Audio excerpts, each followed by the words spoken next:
Okay, let's unpack this. There is a specific kind of story that doesn't just entertain us. It fundamentally hooks into our brain and just won't let go. Right. And we're not talking about your standard historical drama or, a typical crime story. No, these are the shadows, the moments where reality just seems to break, where the facts we have simply refuse to line up in any logical way. It's the addiction to the unsolved, but taken to another level. We're talking about mysteries that burrow deep into our collective consciousness. And they stay there. They stay there. And not because they're just cold cases. I mean, that happens all the time. But because the circumstances seem to violate the boundaries of what we think is possible. Physically, psychologically, you name it. They really challenge our ability to rationalize chaos, don't they? That's the perfect way to put it. They challenge our fundamental need to make sense of the world. And that challenge, that huge gap between what we know happened and what we can't explain. It's deeply unsettling, but I have to admit it is completely addictive. It is. So our mission today is to take a deep dive into 4 of these cases.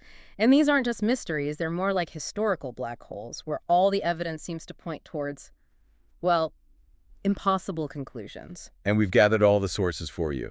We're looking at the original police reports, the forensic analyses, old news accounts, and even the modern scientific attempts to finally put these things to bed. Yeah, good luck with that. Exactly. We're focusing on 4, let's call them, dark constellations of inexplicable circumstances.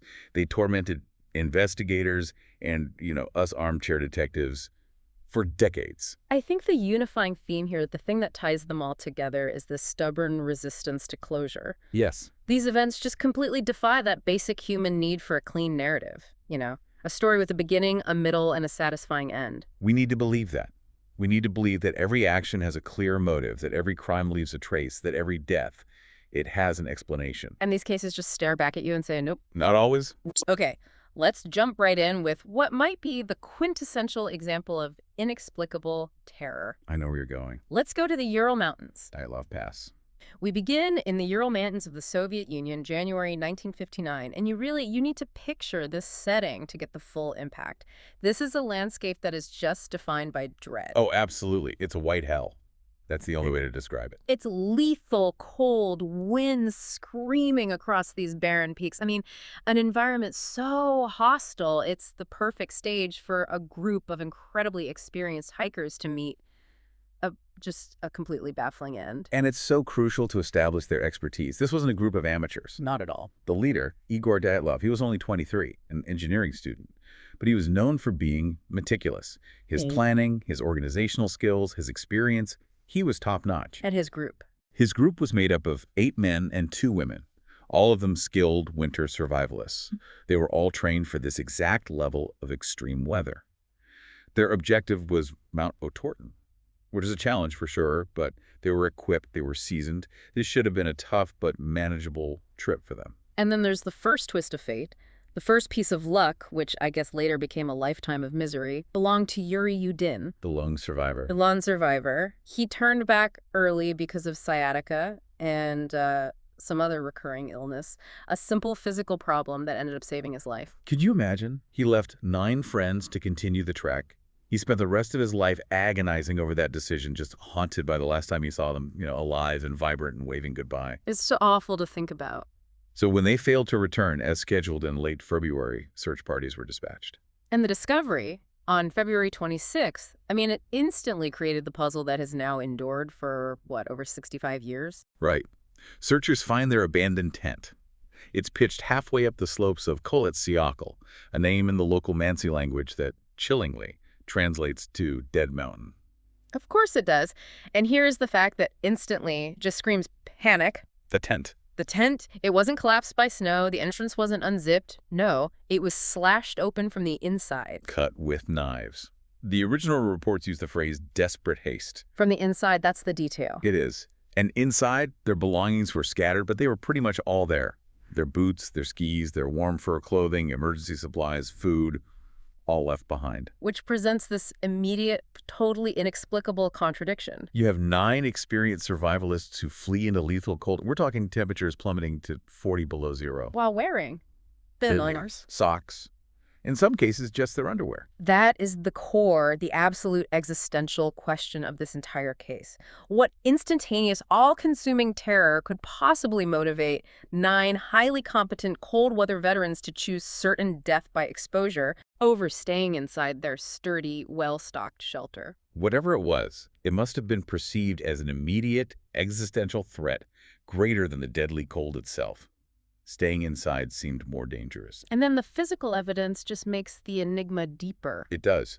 The first 5 victims, and that includes Dyatlov himself, were found nearly a mile downhill from the tent, scattered between the shelter and this massive lone cedar tree. And it looked like they were trying to get back. Clearly, they were trying to return to the relative safety of the tent, but they succumbed to hypothermia. They just didn't make it. And 2 of those 5 found right beneath that cedar tree. They were nearly naked. Only in their underwear.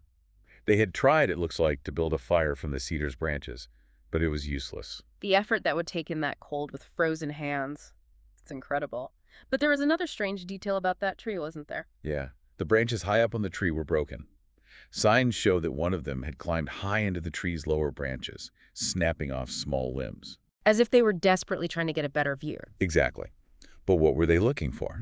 Or what were they looking out for? Were they trying to see the camp? Or were they trying to spot whatever it was that had driven them out in the first place? So this initial group, they died of exposure. Tragic, but understandable given the circumstances. Right. But the story doesn't end there. Not even close. No. Here's where it gets really interesting, because the final 4 bodies, they weren't found until May, when the deep snow started to melt. And they were in a ravine over 200 feet from that tree. And they told a completely different and, frankly, medically impossible story. Impossible is the word. These 4 had suffered devastating, internal, catastrophic trauma. We're talking about blunt force injuries that just don't make sense in that environment. Okay, break it down. What kind of injuries? Well, Ludmila Dubina had massive chest trauma, and she was horrifically ill. She was missing her tongue, her eyes, and part of her lips. Alexander Zolotaryov had sustained severe chest fractures. The force required to do that. The medical examiner had a comparison for it, didn't he? He did, and it's a chilling one. He compared the force needed to inflict those specific internal injuries, the broken ribs, the crushed chests, to that of a high-speed car crash. A car crash in the middle of the Ural Mountains. But here's the key paradox, the thing that continues to baffle forensics to this day. There were virtually no external wounds on the skin. Wait. No cuts.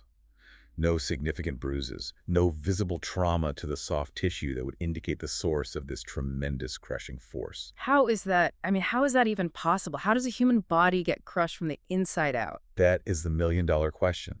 If they'd been hit by an avalanche or a snowslide, you'd expect massive cuts, abrasions, compound fractures. The injuries would be all over and they'd be external. Right. This was different. This was focused internal damage without any visible impact marks. It immediately fueled speculation that this was something beyond a natural event. Like maybe a powerful, non-contact explosive force, or some kind of intense pressure wave that passed through their bodies. And the strange details just kept stacking up, didn't they? It just kept pushing the case further and further into the realm of the fringe. It did. There were verified reports of high radiation levels detected on some of the victims' clothing. On their clothing? Yes, specifically on the trousers of one victim. And it turns out he'd seemingly taken them from another group member who, back home, worked in a highly specialized, secure research facility. Okay, now that connects things. It connects directly to the geopolitical context of the 1950s Soviet Union. That whole area, while supposedly civilian, was known to be close to secret military testing sites. And there were other witnesses, right? People who weren't part of the group. Yes. We have eyewitness accounts from entirely different groups camping in the region on that very same night. And they reported seeing strange orange light spheres of light flying silently over the mountains. So that leads to this unified, though of course officially denied, hypothesis. Were the hikers accidentally exposed to a military test? Some non-conventional weapon, maybe a pressure bomb or a vacuum weapon, or even just residual radioactive material from a failed rocket test. It's a powerful narrative because it could explain everything. It ticks a lot of the boxes. The extreme sudden panic, fleeing a silent, invisible threat, the lack of external wounds. A pressure wave doesn't necessarily bruise the surface. And the intense internal trauma, absolutely. But the Soviet investigation, They didn't go there. Not a chance. They shut that line of inquiry down hard and fast. The official conclusion was that the deaths were caused by a compelling natural force. Which is a phrase so vague it's completely meaningless. It's a non-answer. So decades later, public pressure mounts, the story won't die, and Russian authorities decide to reopen the case. This was in 2019. Right. They were trying to provide a definitive scientific explanation that would finally lay the whole mystery to rest. And their conclusion was? A rare, deep slab avalanche. They argued it struck the tent, forcing the hikers to cut their way out and flee downhill. Yeah, but this is where the critical analysis comes in and why this mystery is still so hotly debated.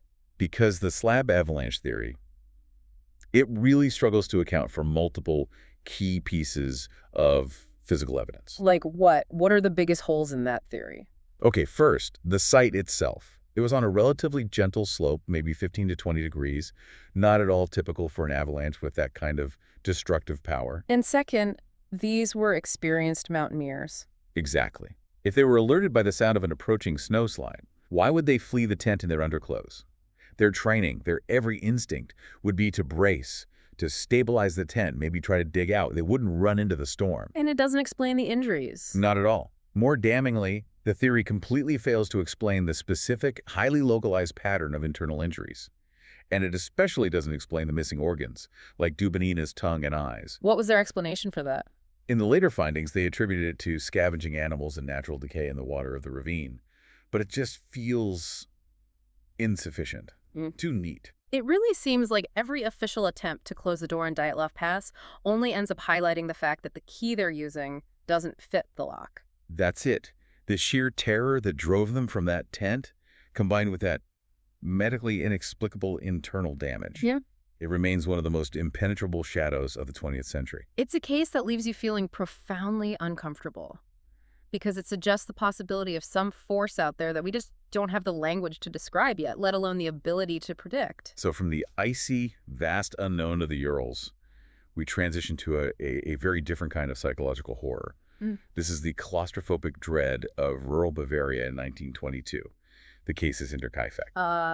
Yes. And this story is defined by acute isolation and this pervasive gathering sense that something was fundamentally wrong with the place itself. This farmstead was truly cut off from the world. It was connected to the nearest village by a single trail through these thick, dark woods.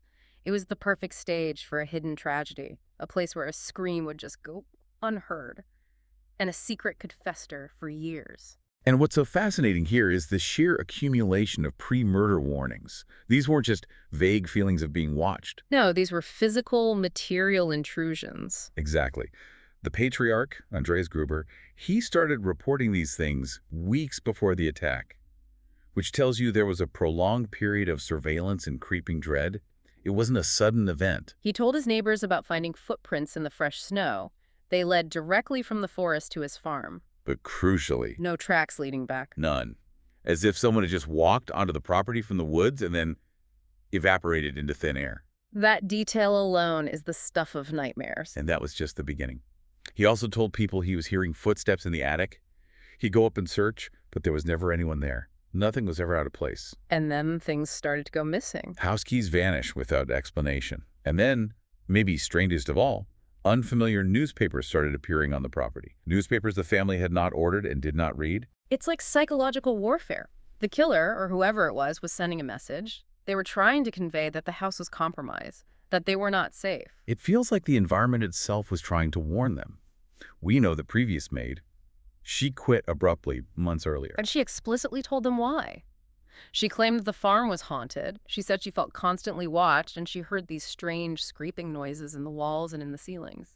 But despite this overwhelming evidence that something was deeply wrong, Andreas Gruber never called the police. Which is another mystery in itself. Why not? Pride? Fear? Or did he have some idea who it might be? We'll never know.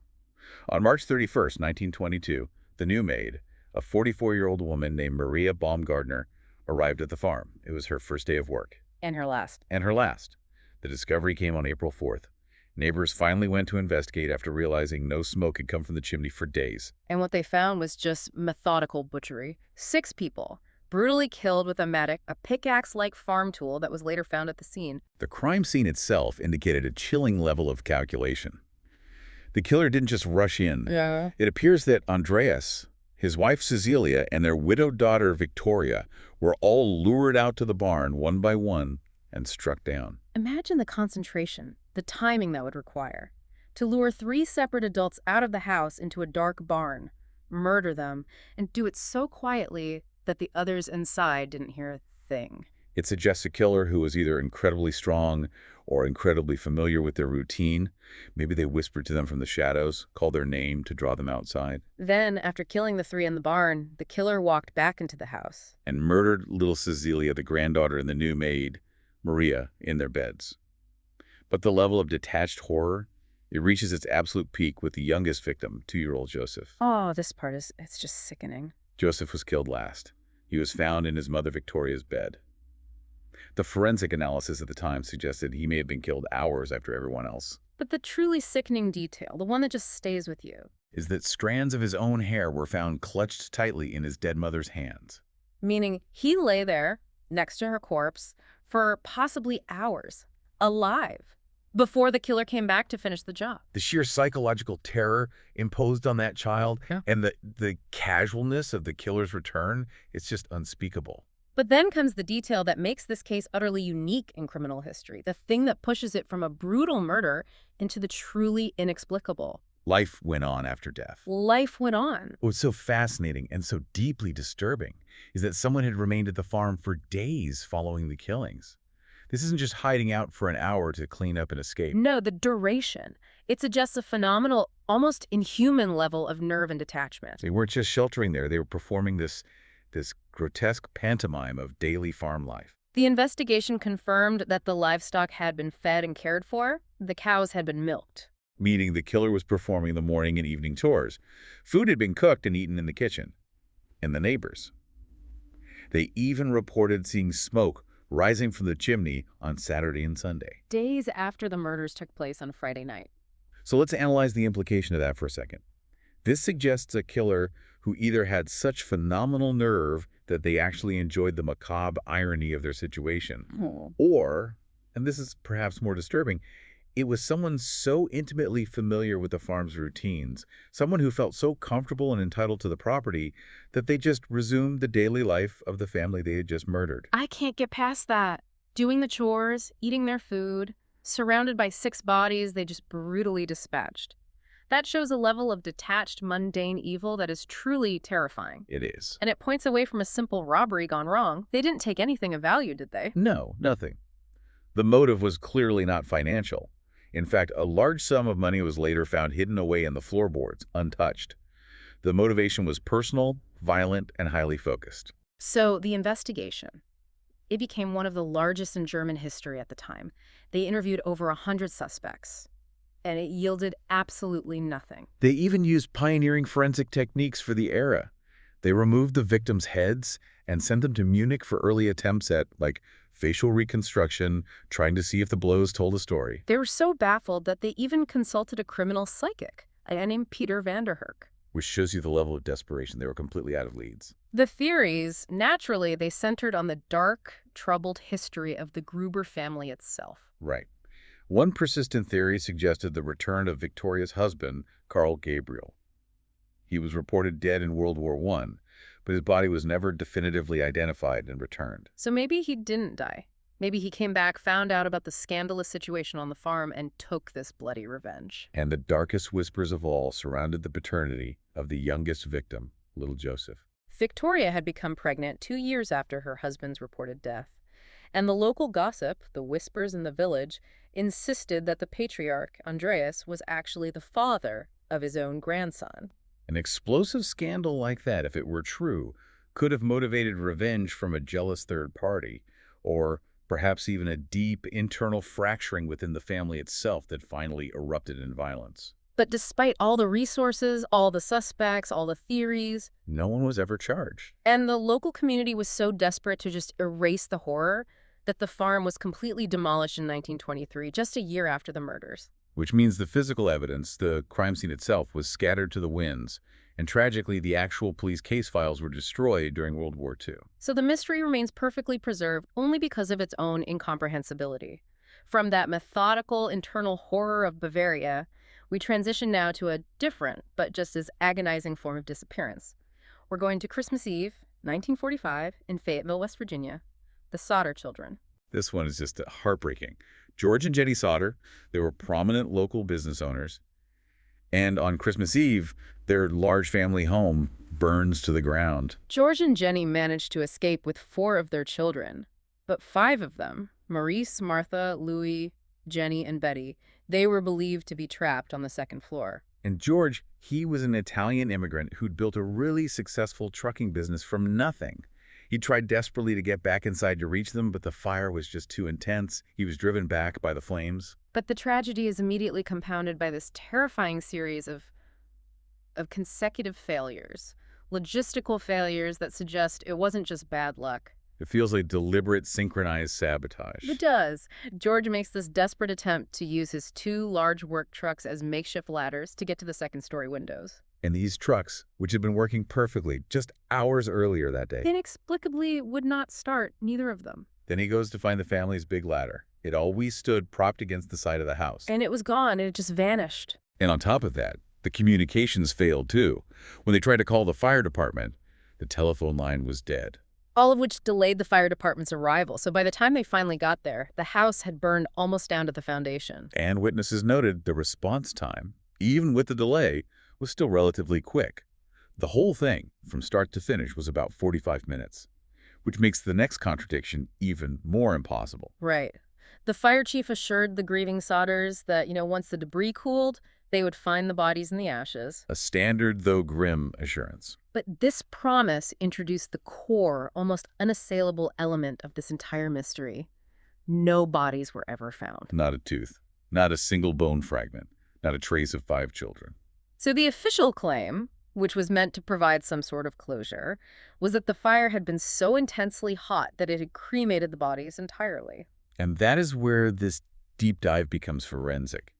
Because George Sodder, driven by parental instinct and just basic logic, he immediately challenged that claim. He went and consulted a local crematorium director, didn't he? He did, and the contradiction was stated flatly.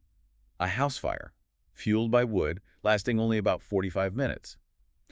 It simply could not achieve the level of complete incineration required to destroy bone and tooth enamel. We need to understand the physics here. Right. Commercial cremation requires sustained, controlled temperatures of like 1400 to 1800 degrees Fahrenheit.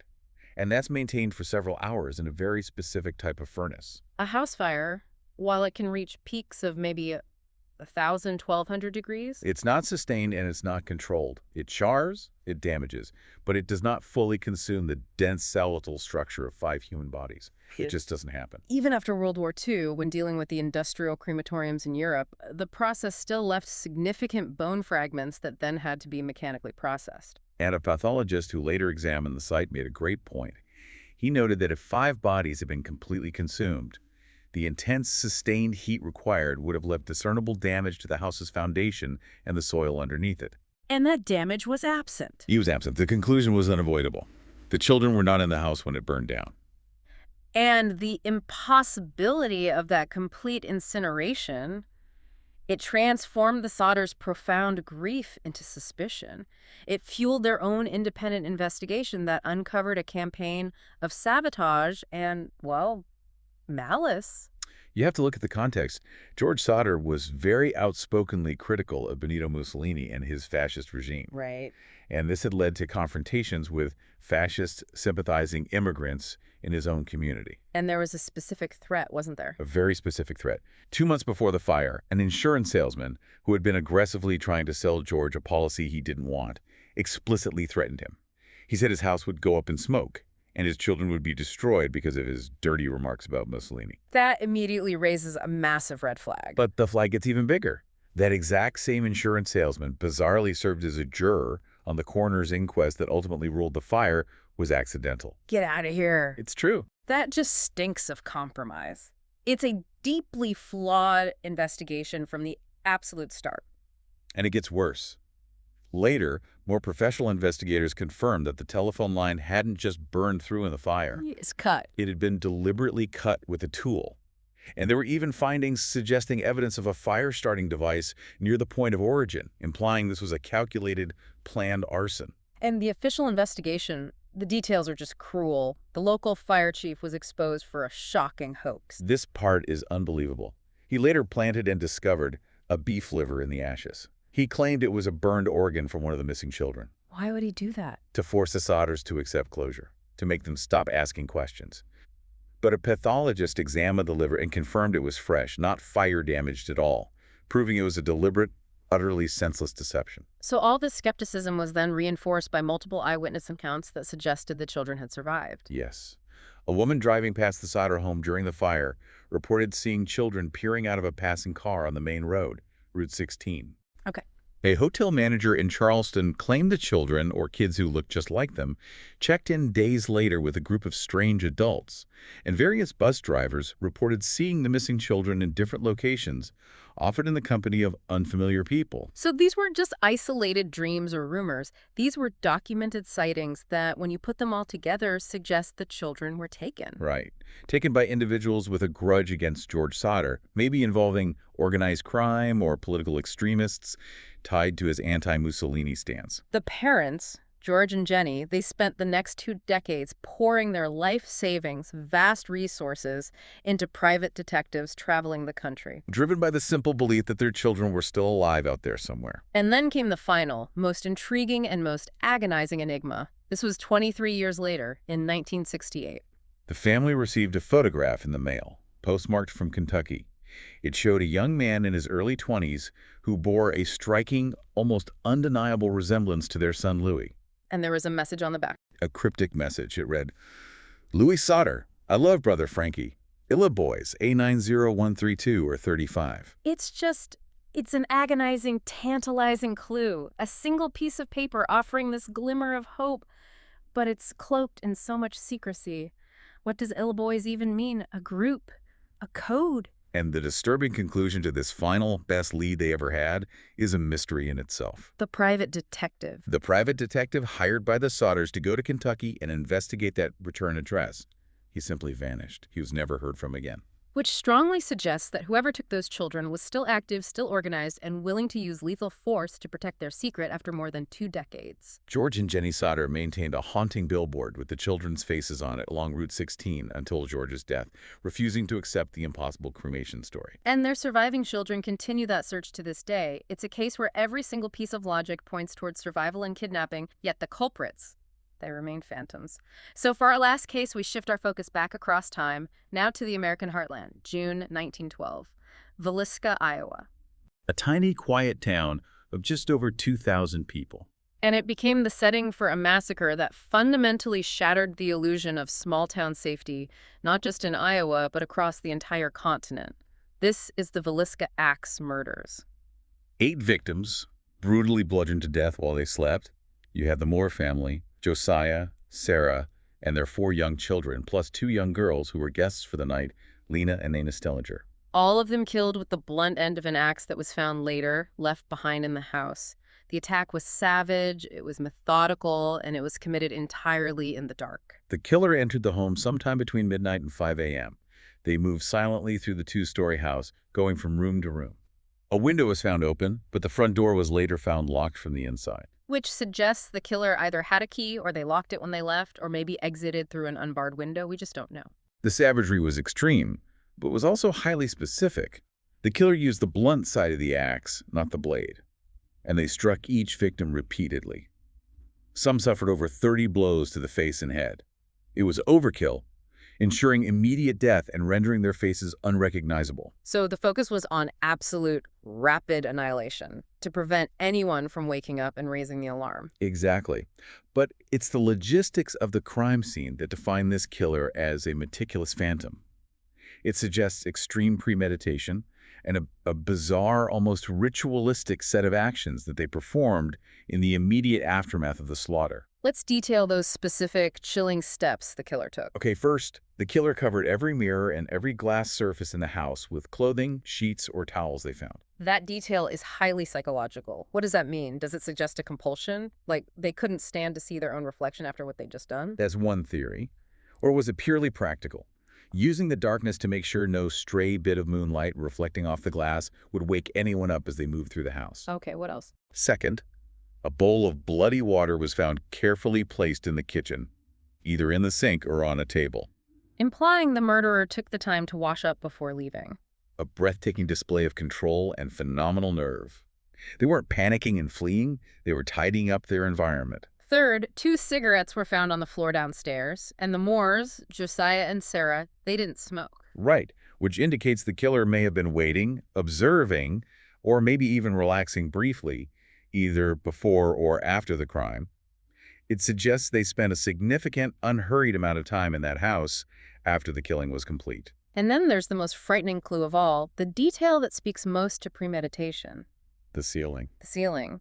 Investigators found clear gouge marks on the ceiling directly above the parents' bed. It strongly suggests the killer had stood there, in the dark, taken their time, and maybe even practiced their swing before striking, like a golfer preparing a shot. This was not a crime of passion. It wasn't committed in a fit of rage. This was planned and executed with grotesque, almost surgical precision. But the immediate investigation was, well, it was hopelessly compromised. This was 1912. Small-town police had no forensic training to speak of. Hundreds of curiosity seekers and townspeople just trampled through the crime scene before it could be properly secured and examined. So crucial evidence, footprints, potential fingerprints, the killer's exact path through the house, it was all undoubtedly contaminated or just destroyed from hour one. And the crime had this massive psychological shockwave that went far beyond Iowa.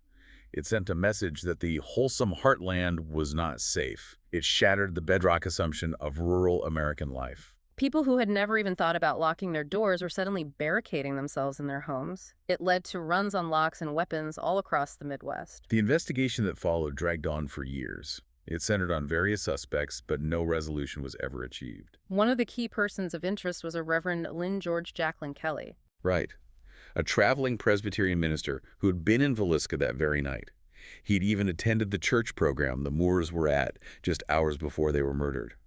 And then he left town on the earliest train the next morning. And he was a disturbed individual. Very. He had a history of sexual deviancy, intrusive thoughts. He was not well. He later confessed to the murders twice, describing the details of the house and the killings with uncanny accuracy. But then he recanted. He recanted both times, claiming the police had coerced him. He was tried twice, but both trials resulted in hung juries. He ended up dying in a psychiatric hospital, leaving this permanent question mark over his involvement. And then there's another significant theory. This one involved a local Iowa state senator named Frank Jones. Josiah Moore's business partner, who despised Jones, accused the senator of hiring a drifter named William Mansfield to commit the murders. What was the motive there? Revenge. It stemmed from a bitter business falling out over land and money. And Mansfield was a strong suspect. He was a known contract killer who often rode the railway lines looking for work, but he was investigated extensively and ultimately never charged. But wait, if Mansfield was a known contract killer, why was the motive still seen as random or focused on the Reverend? The revenge motive seems pretty clear. That's the critical distinction. If Mansfield was the killer, the motive was business revenge, hired by Jones against Moore. But the problem with that motive is that it fails to explain the murder of the entire family and the 2 young Stillinger guests. Right. Contract killers usually just kill the target, maybe an immediate witness. Exactly. To kill 8 people with such savagery and then perform all those ritualistic cleanup actions, covering the mirrors, washing up, that suggests a deeper, more personal psychological motive, which aligns much more closely with the profile of someone like Reverend Kelly. So you have 2 completely distinct theories. Calculated business revenge or profound psychological deviance. But if we connect this to the bigger picture, the Villisca murders were almost certainly not an isolated event. And this is the terrifying realization that points toward a serial offender. Absolutely. Tell me more about that. Between 1911 and 1912, at least 8 strikingly similar axe murders occurred across the Midwest, specifically in places like Colorado, Kansas, and Illinois. And the pattern is too precise to be a coincidence. What's the pattern? Entire families killed in their beds. The blunt end of an axe used as the weapon. The victim's face is mutilated. No clear motive, no forced entry. And the killer vanishes without a trace. It strongly suggests the possibility of a nomadic serial killer. A phantom using the rapidly expanding American railway lines to just move from town to town, selecting victims based on opportunity, not personal connection. The psychological profile of that killer. Someone methodical enough to cover mirrors, yet savage enough to deliver 30 blows to a child's head. It's one of the great open questions of American crime history. That methodical nature, the use of a common farm tool, the focused mutilation, it all points to a pattern that was operating during this very specific window in American history, before police forces had the infrastructure to connect crimes across state lines. And the trauma of that methodical violence, it seems to have literally soaked into the structure of the Villisca house, which still operates as a museum and, bizarrely, an overnight rental where visitors consistently report an atmosphere of just palpable, oppressive dread. Wow, what a jarring journey through these shadows. We've covered 4 cases that span the cold Siberian peaks, an isolated farm in Bavaria, and these quiet homes in the American Midwest. And the common thread, every single time, is their complete and utter resistance to evidence and final explanation. We have Dyatlov's internal trauma without any external impact. Hinterkaifeck's phantom resident carrying out daily chores among the dead. The Sodder children's impossible vanishing act and the forensic contradiction of that whole cremation claim. And Villisca's methodical phantom killer who covered the mirrors before silently disappearing back into the night. You know, knowledge is valuable when you can understand it and apply it. That's the whole point of a deep dive like this. But these cases, they showcase the absolute limits of human knowledge. They do. They show that some events just slip through the nets of our understanding, and they leave behind only these dark, contradictory data points. We're creatures who crave narrative closure. We need to believe that chaos can be ordered and that the truth is always accessible if you just use rational inquiry. But these specific histories, they almost mock that fundamental human need. They suggest that sometimes the variables align in such an impossible way, whether it's a unique pressure wave or unimaginable human detachment or sophisticated sabotage or an unseen serial killer, that the event just becomes an existential knot that we can never untie. The true fear that lingers with these stories isn't the violence itself, though that is horrific. It's the absence of resolution. The fear is the realization that people can just vanish or die for reasons we will never, ever know. Yeah. And the mechanisms of justice and even of nature, they just don't care about our need for closure. The families, the investigators, and now us, looking back across decades, we're left with nothing but theories and these dark constellations of inexplicable facts. So if the truth is clearly lost to time, if the case files are destroyed, the key evidence is gone, the culprits are long dead, this raises an important question, doesn't it? It does. What responsibility do we have to continue pursuing these cold, inexplicable details? Is a perpetual search just a form of cultural obsession, or does the very act of seeking closure, even if we never find it, somehow honor the victims who were denied it? It's something to think about the next time you encounter a story where the known facts just refuse to add up. Is the goal to solve the mystery? Or is it simply to acknowledge the darkness that lies just beyond the edges of our understanding?